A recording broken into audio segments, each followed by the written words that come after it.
Hello and welcome to Argentina versus Australia post-match review, brought to you by DrivingMaul. Hi, I'm Paul, the guy behind DrivingMaul, and thank you very much for joining me. Another good game in the Rugby Championship. We've had two good games today. Obviously, first off, we had the Springboks pushing the All Blacks all the way. This game was touch and go for a lot of the game, even though the Wallabies did run out quite comfortable winners at the end. This game was drawn at half-time. We also got tied up at 20-all as well. But then Australia went on to score 17 unanswered points. And if you think that Foley missed half his kicks tonight as well, so left something like 2 conversions and 3 penalties out there. So that's 13, was it 12 points? 13 points out on the pitch. This could have been a much bigger scoreline for the Wallabies. So perhaps the scoreline isn't fully reflective of touch scoreline during the game. It wasn't fully reflective of who had the upper hand. But that's what sort of happens. Early doors, Australia dominated the early possession and territory, but only picked up a couple of penalties. Foley also missed one out in front. The first try of the game came from Coravetti, who got released. Showed some good strength and pace to keep his to get himself around the outside, and then was kind of falling over for what felt like the last 10 or 15 meters as he ran towards the line, and then flopped over and got the try. Argentina then came back well, because at that point it looked like the game was slipping away from them, purely because I know it's early doors, but they just weren't getting any territory. They weren't getting hold of the ball. But Australia were, I guess the scoreline wasn't reflecting how much they were dominating the game up until that point. But Argentina got a couple of penalties, got some possession, got some territory, and bashed over for a try. And they were making all of their kicks, which made the difference, because just before sort of half-time, Genia spotted that Hodge was out on his own. The defence was caught ruck watching, and a lovely little pass from Genia put Hodge over in the corner. Genia had a good game today, I think, being aware of options and passes, and Hodge also another player who had a good game. In fact, the back three from or the whole back line from Australia pretty much played pretty well today. But he just managed to walk it over in the corner there for the first of his 2 tries. One of the things that I think was very telling about Australia's play is the passing in their back line. If we look at the amount of sort of times they had the ball and they passed, Genia 97 passes. I mean, that's what you expect from your scrum half. Clearly, no surprise there. Bernard Foley, 7 kicks, 19 passes, 12 runs. Again, your fly half nicely mixing it up. That's what you kind of expect. He occasionally took it to the line where he really shouldn't have done and got bashed, but hey, shows some guts there. Curtly Beale, your second playmaker in that position, so 6 kicks, 10 passes, and a bunch of runs. So again, similar to Foley, that's your 2 playmakers. But it's in stark contrast. You really have in the Australian backline those 3 playmakers in Genia, Foley, Beale, and then you have your 4 runners, basically in Hodge, Kirandrani, Coravetti, and Folau. Because between the 4 of them, they only kicked the ball once. Between the 4 of them, they only passed the ball 3 times. But they managed to come up with 37 runs between them all. Folau racked up 103 meters, Coravetti 67, Hodge 82, and Kirandrani 34. Kirandrani was the quietest out of those.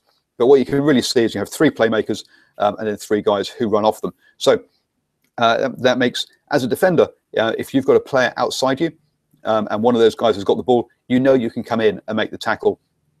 But as I say, they all had good games, but they all got involved in the game. Coravetti and Hodge now looking like they've cemented themselves into those wing positions. Might be a bit hard for Dane Haylett-Petty to get himself back in after he's been injured. This is looking like a pretty settled back line now for the Wallabies. And I say that was it. There still needs to be some work up front, figuring out who's going to be their lock pairing and their back three and making some depth there. But I think that back line is now looking pretty settled from the Australians. On the Argentina side, as I say, they were competing well at that point, 13-all at half-time into the second half, and the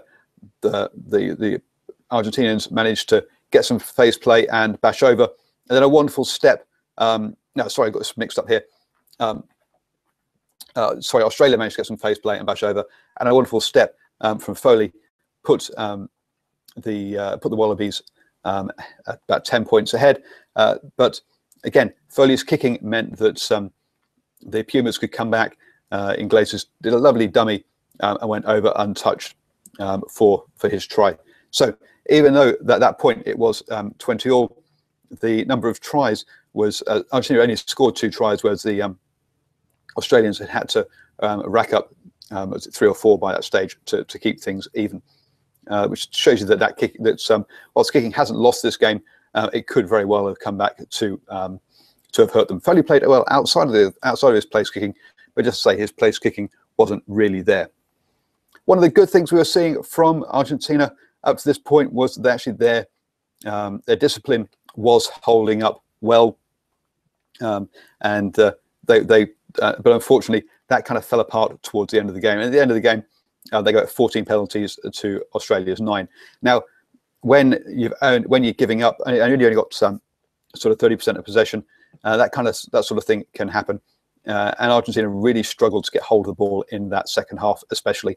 So they only got 36% possession, 31% of territory over the whole game. Australia really dominated that side of the game. I mean, in the second half, it was higher than the first half, and that meant that Argentina had to make 145 tackles to only 65 from Australia, and you can see why they faded towards the end under that kind of pressure and that kind of work rate that was required. Up till then, their defence had been pretty good. I know, yes, so they let some tries in, but it had been pretty good. Off the restart, Corabetti got involved in. We had a lot of Timo replays, and as the player had to go off in a stretcher, but Corabetti got involved in a tackle where he wrapped his arms around the chest of the player, but he caught the player in the head with his shoulder. Having seen the red card earlier today in the Springboks versus All Blacks game, it was a bit of a surprise in some ways that Corabetti got away with nothing at all. There was not even a penalty called against him. I think just because, he wrapped his arms, which was obviously a good thing to do, but he had got his shoulders high and caught the player in the face. That I thought I'm a bit surprised under the new regulations that he didn't get called for a penalty at least, perhaps even a yellow card for something that's for being slightly reckless. I took a bit of a slamming on Twitter for making that suggestion that perhaps he should have. That I think he got away with it and got a bit lucky. But I say with the new regulations, I thought that was that he got a bit lucky there. From there, we had a lovely training ground move, which got Genia over for a try, and then Hodge had one disallowed for a forward pass, and then and it was this sort of stage where the discipline was starting to hurt Argentina. The locks on the whole had been pretty good. I mean, it's an area that we've talked about before. The locks tend to give away a lot of penalties. In this game, they only gave away 1 penalty between the two of them and a yellow card. So that is pretty good from the starting locks. I say that's not what we normally see. I think the reserve lock also gave away a penalty, but that's not in the grand scheme of things. That's pretty good, especially for how they've been going in the past. Their lock got a little bit unlucky. Hard tackle, but he drove upwards from the tackle, and as soon as you do that, and the player leaves their feet, you're leaving yourself open to issues and you're putting yourself at risk. And in this case, the player went just beyond the horizontal, landed on his back, and the referee came out with the yellow card. As I say, I don't think it was an intentional tip tackle. I think it was about the momentum and the force of the players. But if you're going to drive upwards in a tackle and lift the player off his feet, you're taking that risk, and that's what can happen. And so, yes, he went into the bin on around about the 70th minute or so. So the Pumas had to play with the man down in the last 10 minutes. And then what came of that was that Australia picked up another try oh no, sorry, another two. Yeah, they've got the penalty goal from that, and then Reece Hodge got a good try down the line to seal the game. Basically, that try, the Wallabies ran a line-out move. It sort of broke down, but all their players, all their forwards had stayed on the blind side as the ball had come in about 15 or so meters. Argentina had folded round to defend what they thought was going to be the attack on the open side. The ball went back on the blind side, and suddenly it was a 6-on-3. A couple of straight running and some nice passes, and some pretty simple passes, and hey presto, Hodge goes over in the corner. I say Hodge had a good game today, as did Corabetti. Some very good play in the back line. From Argentina's point of view, this has been a poor championship. They've not won any of their games in this one, and perhaps didn't get the most out of some of their players. Tukelet touched the ball like only 3 times in the whole game from fullback, which is in stark contrast to how the back three of the Wallabies, how much they went searching for work. So we'll just see. That's how it was. Josh on the live chat here suggesting the Wallabies were so flat. It's been a lot of travel. It's the end of the Rugby Championship. I think they actually played pretty well. I say they left something like 13 points out there on the pitch from kicks, so they could easily have racked up a half century of points. If you're going to rack up 37, leave another 13 points out there, that's 50 points. That's not bad for a team that's looking flat. Yes, Prac2 says here, very disappointed for the Pumas, and it was disappointing for the Pumas. They were in this game for a lot of it. Yes, kept in it by perhaps Foley leaving those points out there, but they were there, they were in the game, and unfortunately they couldn't stay in the game, and they couldn't get hold of the ball, particularly in the second half. They couldn't get the territory, and that really hurt them. And then towards the end, I say all those tackles tired them out. They started giving up penalties, and the game just basically ran away from them from there. Thank you very much for watching. Do please subscribe to the #Rugby Chat podcast and or the YouTube DrivingMaul YouTube channel, depending on how you are watching. I will be back on Tuesday at 8 p.m.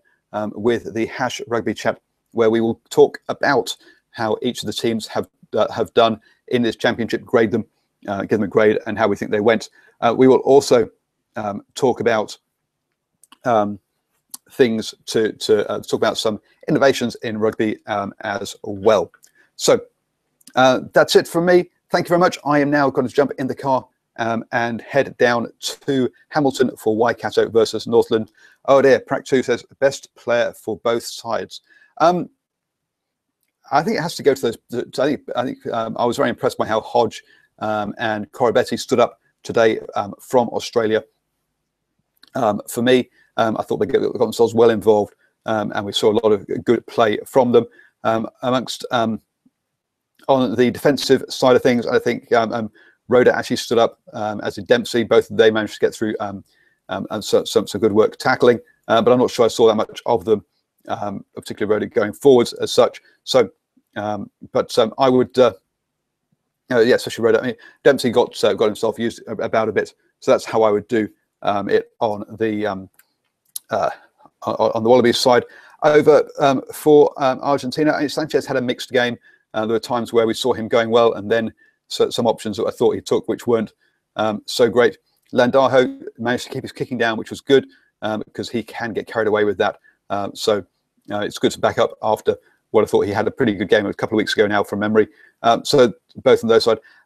I know the Locks got the yellow card, but you've got to say, actually, for the two Locks to go through, 13 tackles for Kremer, Almiano 17 tackles. They did a whole chunk of work, and to only give up 1 penalty between them, and to get that and a bit unlucky with that yellow card.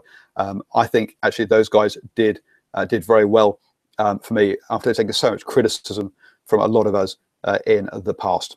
So those are the guys who I'm sort of impressed with from this game.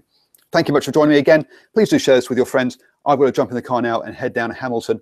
If you're going to be at the game, then do hit me up. I've got some Mitre 10 Cup stash to give away, some scarves, ball, and an inflatable hammer. So do come and say hi if you're at the game. Thank you so much for joining me. Catch you next time.